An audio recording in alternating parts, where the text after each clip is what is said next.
aussi, je vous salue ce soir dans le nom merveilleux de notre Seigneur et Sauveur Jésus-Christ.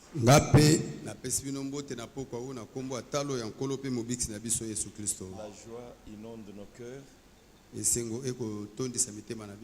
pour la parole que nous venons d'entendre. Elle est vraiment d'une importance très capitale pour nous.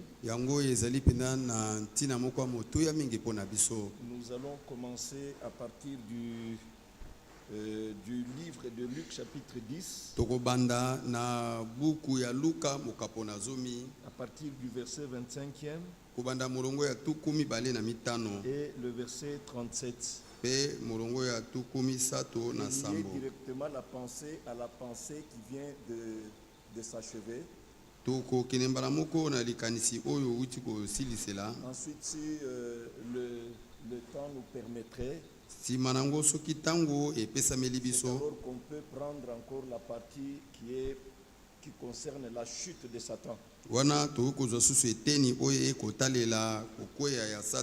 la délivrance. Mais présentement, nous commencerons à partir de là où la prédication vient de s'achever, pour qu'une bonne compréhension à tous soit possible. Parce que l'homme de Dieu est en train de parler des choses qui sont d'une importance capitale par rapport à ces temps ici. Vous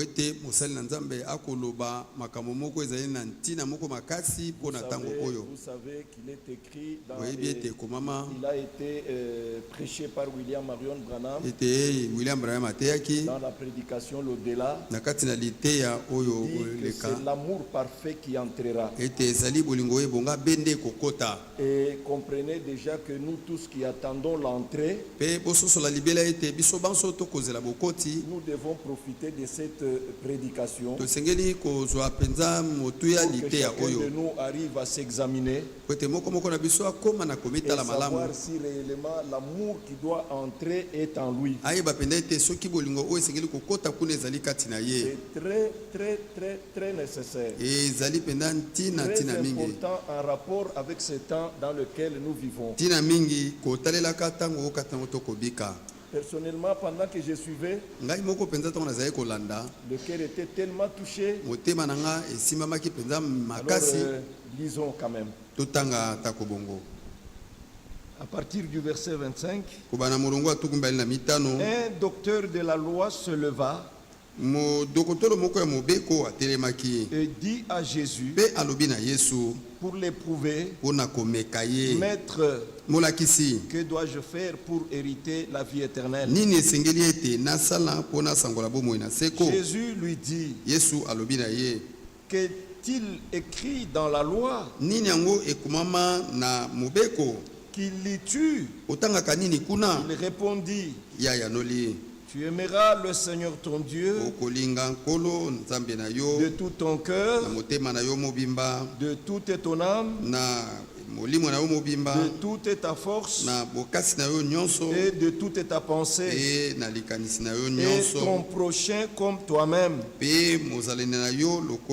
Le verset 28. Tu as bien répondu, lui dit Jésus. Fais cela et tu vivras. Mais lui, voulant se justifier, dit à Jésus, et qui est mon prochain? Jésus reprit la parole et dit, un homme descendait de Jérusalem à Jéricho. Il tomba au milieu des brigands qui le dépouillèrent, le chargeurs de coups et s'en allèrent, le laissant à demi-mort. Un sacrificateur qui fortuitement descendait par le même chemin, ayant vu cet homme, passa outre. Un levite qui arriva aussi dans ce lieu, ayant vu passa outre. Mais un Samaritain qui voyageait, étant venu là, fut ému de compassion. Lorsqu'il le vit, il s'approcha et banda ses plaies, en y versa de l'huile et du vin, puis il le mit sur sa propre monture, le conduisit à une hôtellerie et prit soin de lui. Le lendemain, il tira 2 deniers, les donna à l'hôte et dit, ayez soin de lui. Est-ce que tu dépenseras de plus? Je te le rendrai à mon retour. Maintenant la question est posée à ce docteur de la loi. Lequel de ces 3 semble avoir été le prochain de celui qui était tombé au milieu des brigands?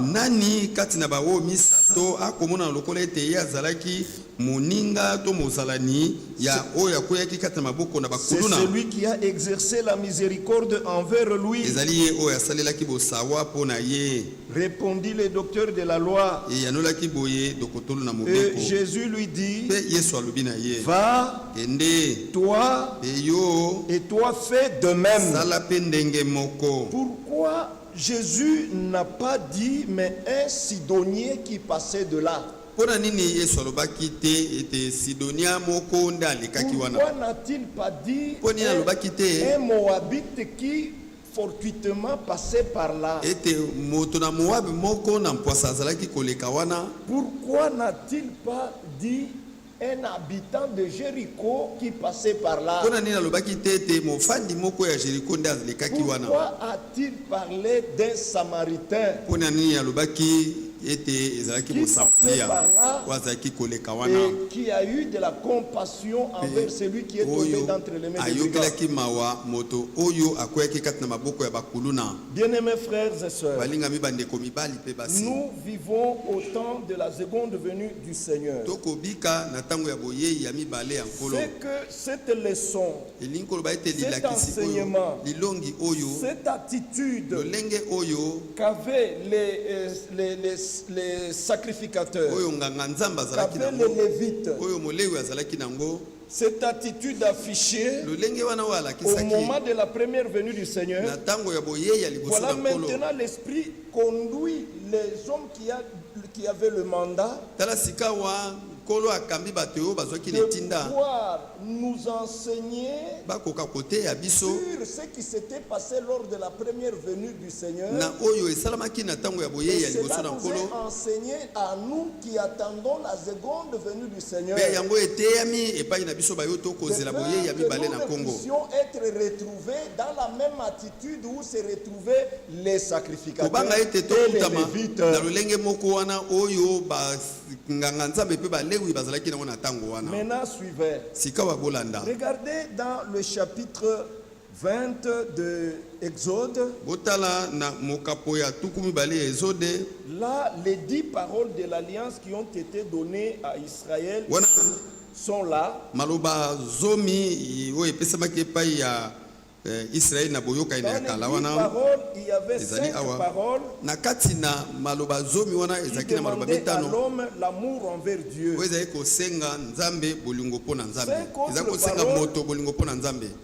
autres paroles demandaient à l'homme d'avoir l'amour envers son prochain. Donc, avoir l'amour de Dieu, cela a pris 5 paroles. Et avoir l'amour du prochain, cela a pris aussi les 5 autres paroles.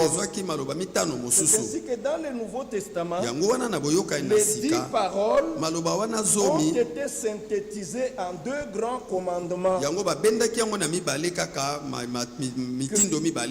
avaient été donc cité par le docteur de la loi.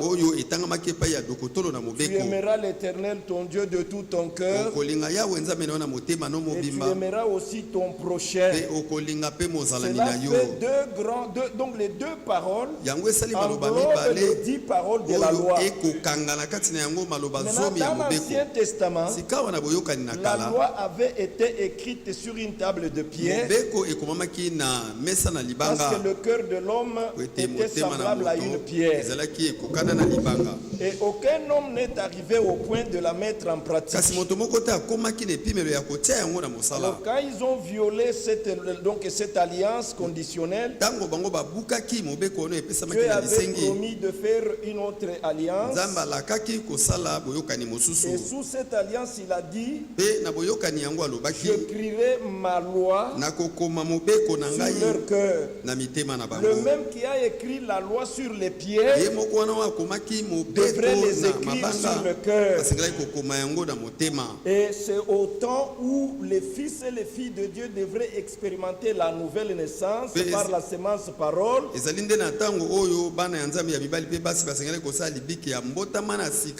Que cet amour de Dieu devrait être suscité en eux.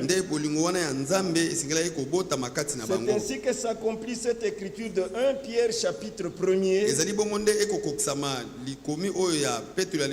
Le verset 22. Ayant purifié vos âmes par l'obéissance à la vérité, pour avoir un amour fraternel sincère, un amour fraternel ardent, les uns les autres, et on donne la raison, puisque vous avez été regenérés, non pas par une sémence corruptible, mais par une sémence incorruptible, la sémence de la parole vivante et permanente de Dieu. Et quand on expérimente la nouvelle naissance, l'amour de Dieu est répandu dans nos cœurs par le Saint-Esprit. C'est ainsi que dans l'Ancien Testament, vous verrez, tu ne tueras point, et dans le Nouveau Testament, tu ne tueras point. Cette loi demeure une obligation à tous, une exigence à tous. Mais il y avait aussi les ordonnances et les préceptes qui ont été donnés au peuple juif en rapport avec leur culte. Et cela a trouvé l'accomplissement dans notre Seigneur Jésus-Christ. La loi avait été donnée à eux. Et maintenant, remarquez cela, nous pouvons le confirmer. Dans Romains chapitre 9, lisons ensemble. Dans Romains chapitre 9, là il est dit, Romains 9, le verset 4, qui sont Israélites, à qui appartiennent l'adoption, la gloire, les alliances, la loi et les cultes, les promesses, les patriarches, et de qui est issu selon la chair le Christ, qui est aussi au-dessus de toutes choses, Dieu béni éternellement. C'est à eux que la loi avait été donnée. Maintenant remarquez, c'est ainsi que Moïse, après avoir écrit, il a pris cette loi, il a donné aux sacrificateurs, comme nous pourrons le lire dans le livre de Deutéronome, le chapitre 31. Vous savez qu'ici Moïse avait déjà commencé par leur dire au revoir de ce qui pourrait lui arriver. Le verset 9, Moïse écrivit cette loi et l'a remis aux sacrificateurs, fils de Lévi, qui portaient l'arche de l'alliance de l'Éternel, et tous les anciens d'Israël. Moïse leur donna cet ordre. Tous les 7 ans à l'époque de l'année du relâche, à la fête des tabernacles, quand tout Israël viendra se présenter devant l'Éternel ton Dieu, dans le lieu qu'il choisira, tu liras cette loi devant tout Israël, en leur présence, Tu rassembleras le peuple, les hommes, les femmes, les enfants, l'étranger qui sera dans tes portes, afin qu'ils l'entendent, afin qu'ils apprennent à craindre l'Éternel votre Dieu et à observer et à mettre en pratique toutes les paroles de cette loi. Maintenant, il est arrivé à un certain moment, le royaume d'Israël avait été divisé en deux. Après la mort de Salomon, quand son fils Roboam a pris la relève, le royaume était divisé. Jéroboam a pris 10 tribus, il est allé s'installer à Samarie. Et les 2 tribus sont restées fidèles à Roboam. Et après, Roboam voulait prendre les armes pour aller combattre les 10 tribus. Dieu dit, ramène tes armes. Il ne faut pas aller combattre tes frères car la chose vient de moi. C'est à partir de cette division du royaume d'Israël, ceux qui sont allés sont tombés dans l'idolâtrie à Samarie. Et ils ont placé les veaux d'or dans l'espace qui avait été donné à Ephraïm et l'espace qui avait été donné à Dan. Alors ces hommes-là ont été appelés les Samaritains. Et ils étaient dédaignés par les Juifs, par les 2 tribus qui étaient restés fidèles à Roboam, parce que c'est là que se trouvait le véritable temple, c'est là que se trouvait le véritable sacrificateur, c'est là que se trouvait le véritable lévite. Et vous savez que dans la retransmission, on nous a dit là-bas que c'est de la bouche des lévites que l'on puisait la science, que l'on puisait la connaissance de ce que disait la loi. Et la connaissance et la science devaient être conduits ensemble avec la pratique de ce que vous enseignez. Est-ce que vous y êtes? Mais là, lors de la première venue du Seigneur, vous verrez que les Juifs, quand ils le voyaient, ils les traitaient d'un Samaritain. Les Samaritains étaient les hommes les plus dédaignés. On disait qu'ils avaient des démons. On disait qu'ils sont tombés dans la faute doctrine de l'idolâtrie. Ils ne savent pas ce que dit la parole. Ils étaient en train de faire des choses contrairement à ce que Dieu a dit. Parce que Dieu ne voulait pas l'idolâtrie. Et faisait l'idolâtrie. Alors il n'y avait pas de relation entre les Juifs et les Samaritains. C'est ainsi que la femme samaritaine au puits a dû répondre cela au Seigneur. Quand le Seigneur est allé pour lui demander de l'eau, la femme lui dit, elle se souvient de la haine religieuse qui était issue de la division du royaume d'Israël. La femme se souvient de la haine religieuse devant le Créateur de l'eau. Regardez à quel niveau le Seigneur est venu trouver le cœur de l'homme. Pas vraiment d'amour. Il n'y avait que la haine à cause des interprétations particulières qui séparent les gens, à cause des divisions multiples qui se sont passées. Il y a eu la haine et ils ont oublié ce que la loi leur demandait. Parce que la loi leur demandait, on t'a appris aux hommes. Michée chapitre 6 et le verset 8. On t'a appris aux hommes ce qui est bien. Et ce que l'Éternel demande de toi, c'est que tu observes la justice et que tu aimes la miséricorde. Et eux, ils avaient perdu tout ça. C'est ainsi que dans le livre de Luc chapitre 4, le Seigneur est venu, la femme dit, il n'y a pas de relation entre vous et nous. Au verset 9, la femme samaritaine lui dit, comment toi qui es juif, me demandes-tu à boire à moi qui suis une samaritaine? Les juifs en effet n'ont pas de relation avec les samaritains. Jésus lui répondit, si tu connaissais les dons de Dieu, oui, parce que lui était les dons de Dieu donnés à l'humanité. Il n'était pas venu venu pour une classe des gens et les autres. Car Dieu a tant aimé le monde qu'il a donné son Fils unique. Ce Fils unique n'était pas seulement donné aux Juifs. Ce Fils unique n'était pas seulement donné aux Samaritains. C'était le don de Dieu à l'humanité. La femme devrait connaître l'importance de ce don. Mais il a voulu classer le don par rapport à la vision de la division et la haine qu'il nous avait.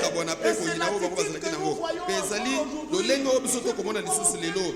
yango wana mosala moko te eko kosala pona etongo moko ya bato misala bisekeli kosala pona molongo mobimba pe kokelaka te bitunga oyo epai mosala kote esiki kotalela wana esengeli kobongisa yango epesamaki pa motei moko boye te oyo esengeli koyungula bule te kasi mopepe oyo esengeli koyungula se trouve d'entre la main du semeur du bleu. Et le semeur, c'est le Fils de l'homme qui a semé le bleu. Et c'est lui qui vient avec le vent en mer. Nous faisons que prêcher. Voyez-vous ça, mes frères?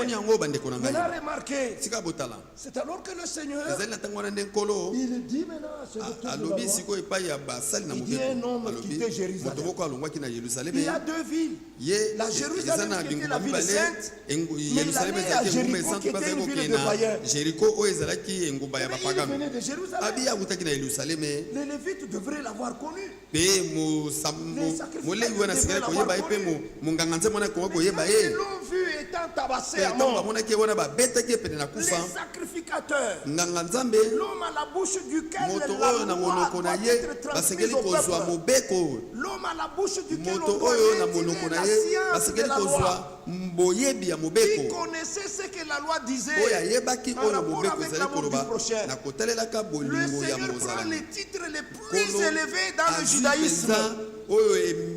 S'ils avaient ce titre, mais ayant perdu tout sentiment de mettre en pratique la parole de Dieu. Et ils étaient restés seulement verbalement. C'est ainsi qu'il dit qu'un sacrificateur qui passait par là, il est allé outre. Un Lévite qui venait aussi, il est allé outre. Mais maintenant, un Samaritain, un homme de la fausse doctrine, un homme qui était de la fausse doctrine vient et il a compassion de cet homme-là. Il le prend, il vend les plaies, il l'amène à l'hôtellerie, il paye son argent.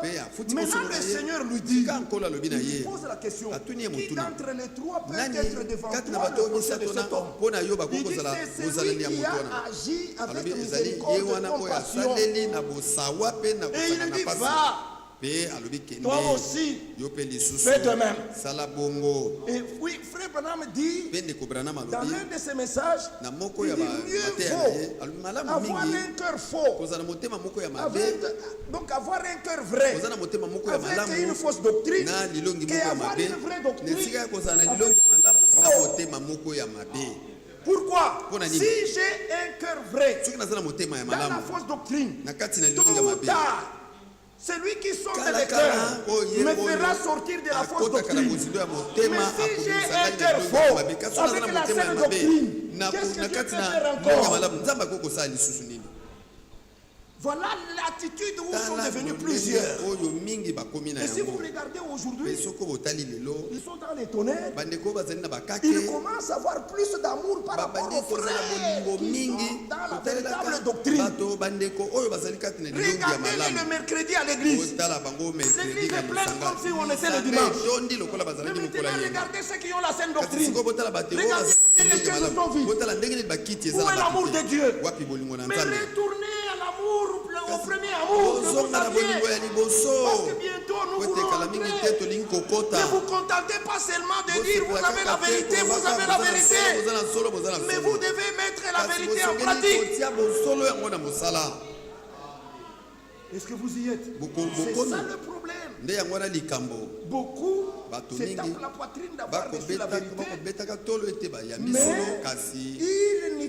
ils ne pratiquent pas cette vérité. Mais ceux qui sont dans la fausse doctrine, ils ont commencé à avoir plus de zèle par rapport à ceux qui sont dans la saine doctrine. Dieu est un Dieu de miséricorde. Celui qui est né de lui doit aussi avoir la miséricorde. C'est ainsi qu'il est écrit dans Matthieu. Celui qui a été miséricordieux recevra aussi miséricorde. Et dans Colossiens chapitre 3, Dieu est un Dieu de compassion aussi. Ceux qui sont nés de Dieu ont de la compassion. Et aujourd'hui, les croyants ont perdu tout véritable sentiment. Pas de miséricorde, pas de compassion, pas d'amour. Et pourtant, l'amour, c'est l'accomplissement de la loi. Regardez dans Romains chapitre 13. L'amour est l'accomplissement de la loi. Nous pourrons le lire tous ensemble. Comment l'écrivain de l'épître aux Romains a dit, le verset 8, Romains 13. Ne devez rien à personne. Si ce n'est de vous aimer les uns les autres. Car celui qui aime les autres a accompli la loi. En effet, les commandements, tu ne commettras point d'adultère, tu ne tueras point, tu ne déroberas point, tu ne convoiteras point, et ce qui peut encore y avoir se résume dans cette parole. Tu aimeras ton prochain comme toi-même. L'amour ne fait point de mal au prochain. L'amour est donc l'accomplissement de la loi. Cela importe d'autant plus que vous savez en quel temps nous sommes. C'est l'heure de vous réveiller enfin du sommeil. Car maintenant le salut est plus proche de nous que lorsque nous avons cru. La nuit est avancée. Le jour a... Mais moi je vous dis, aimez vos ennemis, bénissez ceux qui vous maudissent, faites du bien à ceux qui vous haïssent, et priez pour ceux qui vous maltraitent et qui vous persécutent, afin que vous soyez des fils de votre Père qui est dans les cieux, car il fait lever son soleil sur les méchants et sur les bons, il fait pleuvoir sur les justes et sur les injustes. Si vous aimez ceux qui vous aiment, quelle récompense méritez-vous? Les publicains n'agissent-ils pas de même? Si vous saluez seulement vos frères, que faites-vous d'extraordinaire? Les païens n'agissent-ils pas de même? Soyez donc parfaits, comme votre Père Céleste est parfait. Et c'est l'amour parfait qui entrera. L'amour qui peut aimer même les ennemis. C'est ça ce qu'Israël avait manqué. Les sacrificateurs et les Lévites l'avaient manqué lors de la première venue du Seigneur. Et c'est ce que le Seigneur avait remarqué. Ils avaient gardé les titres, ils avaient gardé tout, mais ils avaient le temple à Jérusalem, ils avaient les véritables Lévites, ils avaient les véritables sacrificateurs, mais ils avaient perdu l'amour parfait. Voilà aujourd'hui, à vous qui êtes sortis de plusieurs nations, qui entendez la bonne nouvelle du royaume, qui attendez maintenant le retour du Seigneur, le Seigneur veut que vous ayez aussi l'amour parfait, afin que vous ne soyez pas comme les Lévites et les sacrificateurs. Tous ces hommes que voyez-vous, qui ont pris des grands titres, il vous manque le véritable amour. Mais à vous qui êtes les élus de Dieu, Dieu vous aime, il vous ramène à la chose véritable avant que ce jour-là ne vienne. Que Dieu vous bénisse.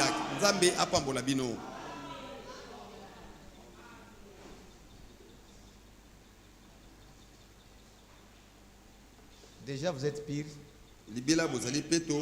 à cause de cette parole que nous avons entendue. C'est vraiment une profonde révélation que le Seigneur nous a parlé après avoir écouté cette parole. Mais bien aimé, c'est ici le temps de se préparer. J'ai même écouté dans la prédication, l'Esprit a dit, laissez-moi lire ça.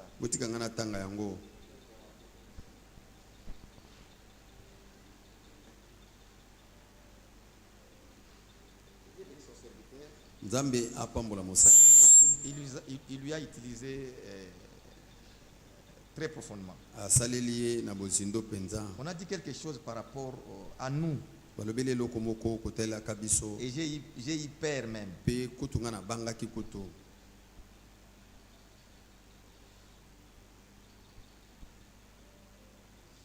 Oh Seigneur, puisse retrouver ça.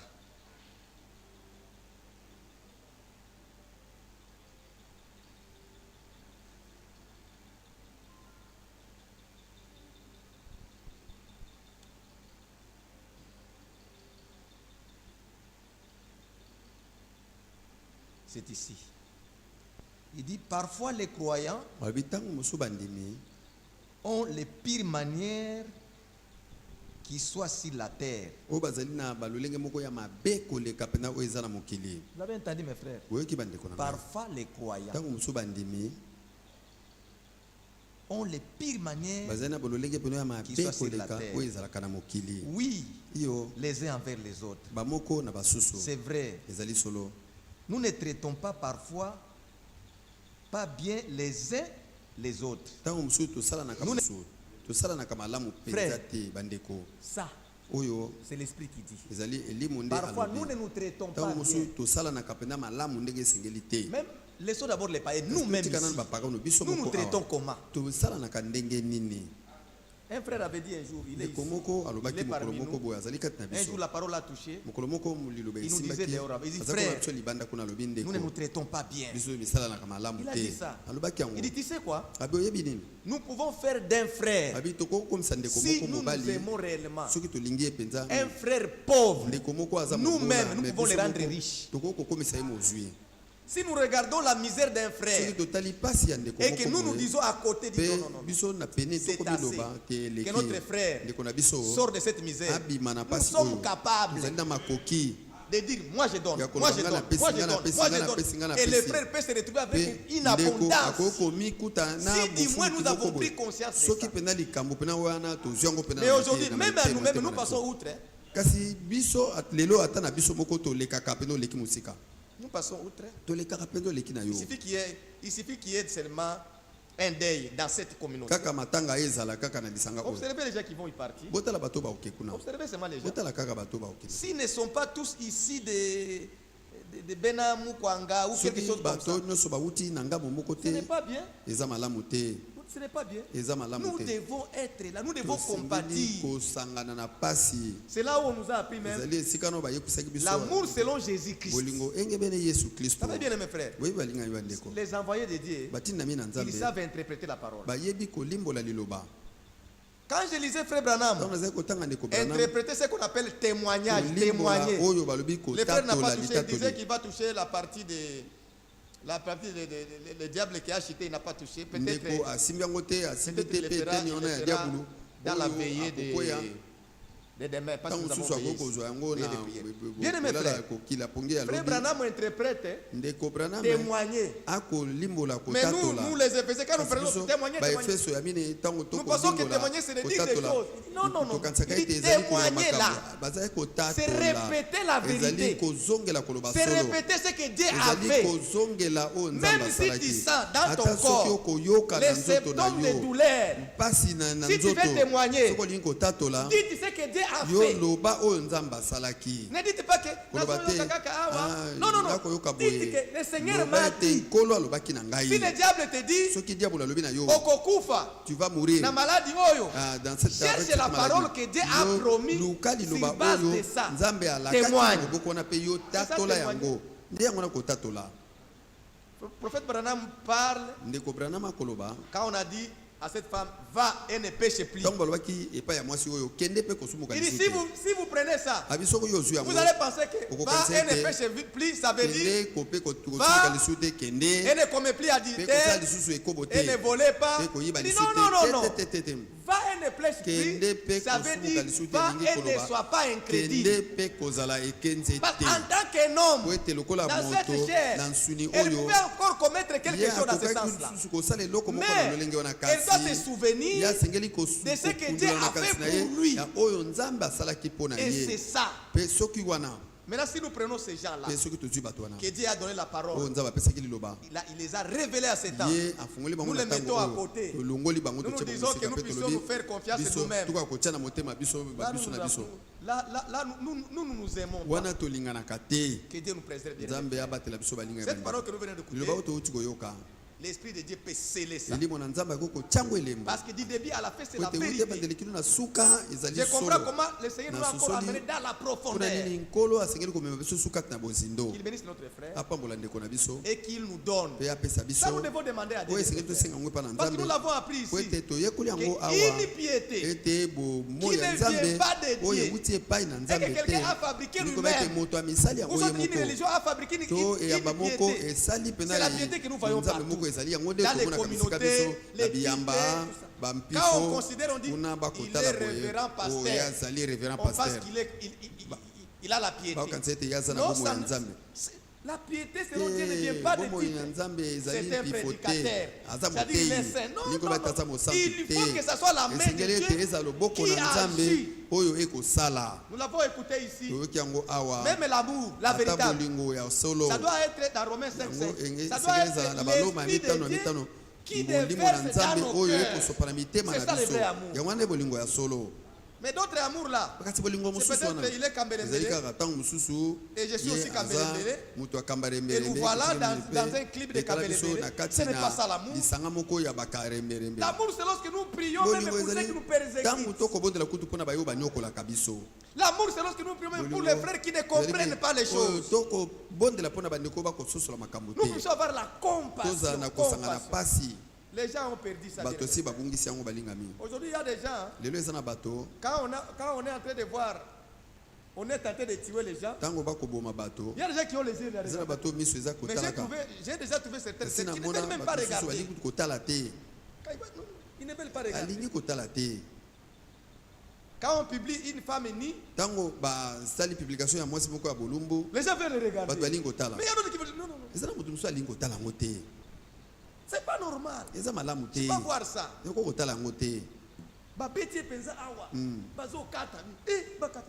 Donc, vous devez sentir quelque chose que Dieu a mis dans le cœur. C'est automatique. Tu n'as pas fabriqué ça. Et ça, on peut demander à Dieu. Seigneur, donnez-nous un vrai amour. Parce que c'est l'amour véritable qui appelle.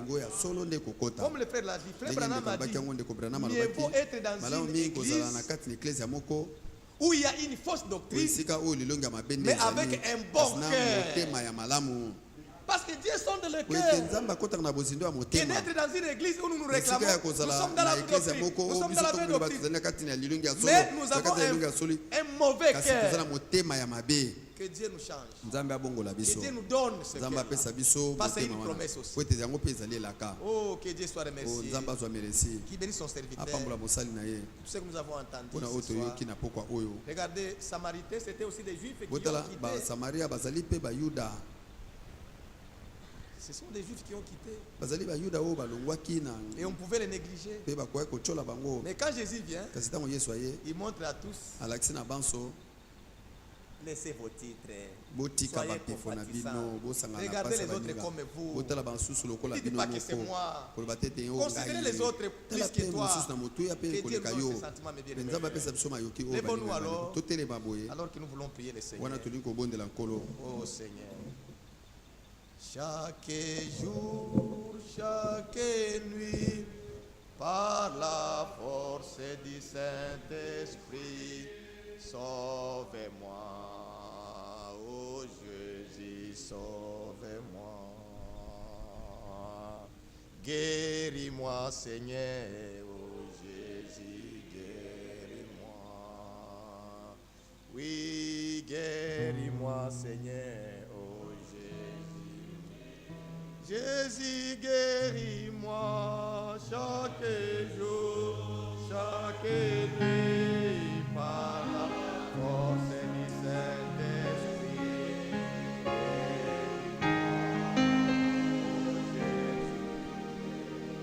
Oh, chaque jour, chaque nuit, par la force du Saint-Esprit.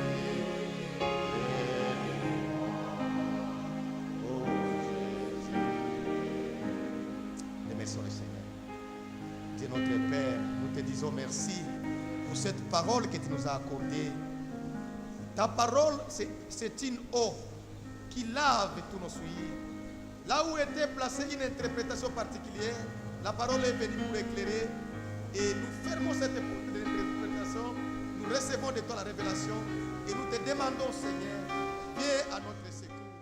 Si toi tu ne peux pas nous donner la piété qui vient d'en haut, personne d'autre ne peut le faire. Nous ne voulons pas fabriquer l'amour, mais donne-nous un véritable amour qui vient de toi. Un amour qui peut nous aider à aimer même les ennemis, même les païens. Seigneur, fais-le. Nous voulons avoir compassion. Accorde-nous la compassion, Seigneur. Nous ne voulons pas nous considérer au-dessus, mais nous voulons nous effacer. Que ce soit toi qui viens pour faire quelque chose dans notre vie. Seigneur, viens au secours de ton peuple. Bénis notre frère que tu as utilisé puissamment. Quelle bonne nouvelle, Seigneur, que tu nous as encore transmis aujourd'hui. Merci parce que, Seigneur, tu as placé tes serviteurs. Tu as donné la fidélité de la transmission de cette parole afin que cette parole puisse réellement nous aider. C'est ça la nourriture, c'est ça l'huile que nous puissions encore ce soir. Seigneur, viens au secours à chacun de nous, même les frères qui étaient en ligne, qui étaient en train d'écouter ces choses. Je crois, Seigneur, que tu nous as accordé ce dont nous avons manqué. Viens à notre secours, Seigneur. Secours chacun de nous et donne-nous ce dont nous avons besoin encore ce soir. Que nous puissions aimer comme toi-même tu aimes. Merci, Seigneur. Pardonne nos iniquités, pardonne nos déraillements, pardonne nos manquements. Seigneur, aie pitié de chacun de nous. Si tout ce que nous avons agi est contraire à ta volonté. Bénis-nous ce soir. Bénis aussi ton serviteur. Merci, Seigneur. Merci, Seigneur. Père Johnny. Merci, Seigneur.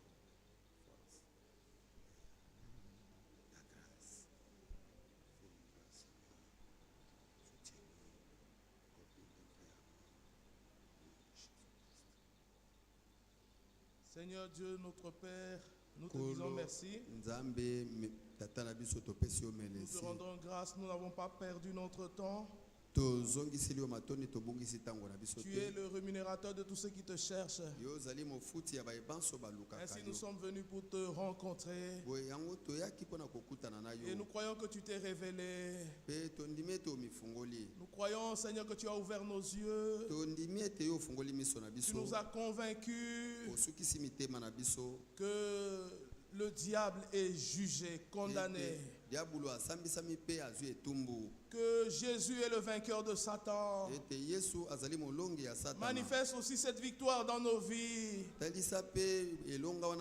Verse ton amour dans nos cœurs, dans le cœur de mon frère et de ma soeur, par le Saint-Esprit envoyé du ciel. Seigneur notre Dieu, bientôt on nous cherchera sur la terre, on ne nous trouvera pas. Mais il n'y a que l'amour parfait qui entrera. Ainsi, Seigneur notre Dieu, accorde-nous véritablement ta grâce. Seigneur, nous voulons te consacrer entièrement notre vie, nos moyens, notre temps. Tu nous as aimés pour que nous puissions aimer. Tu nous as pardonné pour que nous puissions pardonner. Tu nous as fait grâce pour que nous puissions faire grâce aux autres. Tu nous as fait miséricorde pour que nous puissions faire miséricorde. Accorde-nous vraiment ta nature, oh Dieu. Bénis mon frère et ma soeur. Que ces paroles ne retournent pas à toi sans accomplir ta volonté ni exécuter ton dessein. Seigneur, fais quelque chose en nous. Car tes paroles sont esprit et vie. Nous louons ton Saint-Nom, nous te disons merci. Pour toutes ces retransmissions, tu as veillé à ce qu'aujourd'hui nous puissions les écouter. Louange, gloire, honneur te soit rendu. Nous sommes dans la dernière action. Nous sommes dans la dernière phase. Seigneur notre Dieu, tu as dit que personne ne reste. Seigneur, nous avons essayé nous-mêmes de vivre dans la piété, nous avons échoué. Maintenant nous levons nos mains. Nous désirons ton secours véritable. Rends-nous dignes de prendre part à l'enlèvement par ta grâce. À toi la gloire et l'honneur pour les siècles des siècles. Au nom puissant de Jésus-Christ. Amen. Que Dieu bénisse tous mes bien-aimés frères et sœurs. Nous avons des salutations de nos précieux frères qui nous ont salués. Le premier, c'est notre frère Jackson qui était en ligne avec nous juste avant que nous puissions avoir cette réunion. Il a salué les saints au nom de Jésus-Christ avec notre sœur. Amen. Et il a demandé que nous puissions penser à lui dans la prière. Parce que Dieu voulant, les samedis peuvent déjà faire le chemin de retour.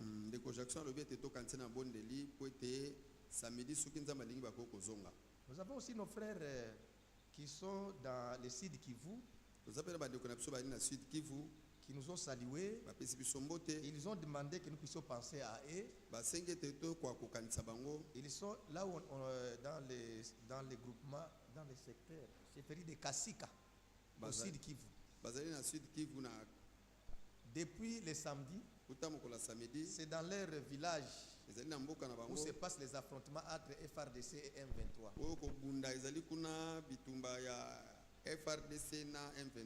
Alors ils sont presque au milieu. De l'autre côté c'est l'ennemi, de l'autre côté c'est les troupes gouvernementales. Ils ont quitté leur maison, ils sont dans des abris sous la pluie. Et tous ces frères-là, dans notre assemblée, ils sont ensemble. Ils demandent que nous puissions passer à Aïda. Ils nous ont aussi salués au travers de notre frère Pires qui est avec eux là-bas. Il y a notre frère Déo de Kigali qui nous a salués. Nous avons notre frère Richer de Côte d'Ivoire qui nous a salués. Alors il y a aussi des frères qui nous ont suivis en ligne. Parmi lesquels nous citons à Kinshasa notre frère Paul Mwambayi, notre frère Joyce Mondengue, notre sœur Dako Babese. Et depuis la France, il y a notre frère Roland Kando qui était en ligne, notre précieuse sœur Nana Akono et notre frère Ben Kadima. Et depuis Mwanda, notre précieux frère Mathieu Ngana. Et nous saluons tous les frères qui étaient en ligne au nom de Jésus-Christ. Nous avons aussi quelques communiqués ici. Le premier communiqué, c'est de signaler à l'Assemblée, si cela est la volonté du Seigneur, nous serons encore ici ce vendredi dans une veillée de prière.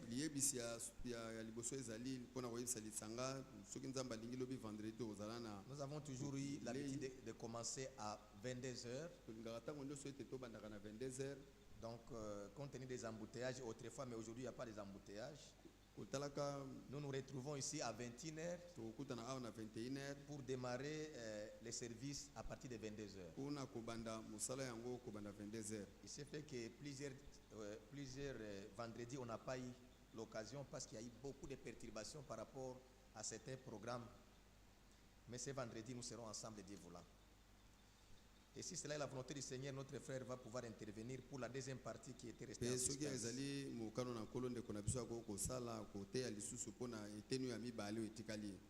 Alors, il y a aussi notre communiqué ici. Nous avons maintenant le programme de notre du funérailles du deuil de donc la sœur Elali Nzunzi. Tozali siko na linaka ya matanga ya ndeko na biso Elali Nzunzi oyo azwaki matanga. Sa petite sœur qui était décédée. Le programme est sorti. C'est le samedi 29 novembre 2025, veillée mortuaire. 29 novembre 2025, cette veillée se fera dans la salle Kojak, située sur le croisement Nganaketi et Shaba, dans la commune de Bumbu. Et le corps se trouve dans la morgue de Roi Baudouin.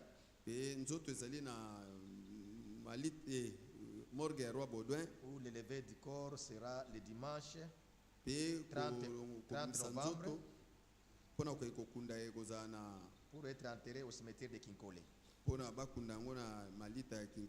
Donc samedi veillée et dimanche l'enterrement. Soyons à côté de notre sœur Elali Nzunzi pour compatir avec elle. Il y a un autre communiqué nécrologique. Notre sœur Lydie Sombodi, Sylvie Sombodi annonce le décès de son grand frère. Et il dit en attendant le programme des obsèques, Le D se tient sur l'avenue Vande, numéro 15 bis. Vende. L'avenue Vende, numéro 15 bis. Na balabala Vende, numéro 15 bis. Sur 7e rue industrielle. Na 17e rue industrielle. Ça doit être limité. Il y a limité industriel. Référence école cartésien. Ici, les alliés école cartésien. Voilà. Ça, c'est le communiqué nécrologique pour notre sœur Sylvie Sombodi. Le programme n'est pas encore sorti, mais les dés s'observent sur cette avenue que nous avons annoncée. Les dés se trouvent là sur l'avenue que nous avons annoncée. Nous sommes arrivés à la fin de cette réunion. Prions toujours les uns les autres. Et que le Seigneur puisse nous bénir richement. J'invite mon frère de nous faire chanter les cantiques. N'oubliez pas le programme de vendredi. Venons pour chercher la face du Seigneur. Que Dieu bénisse. Amen.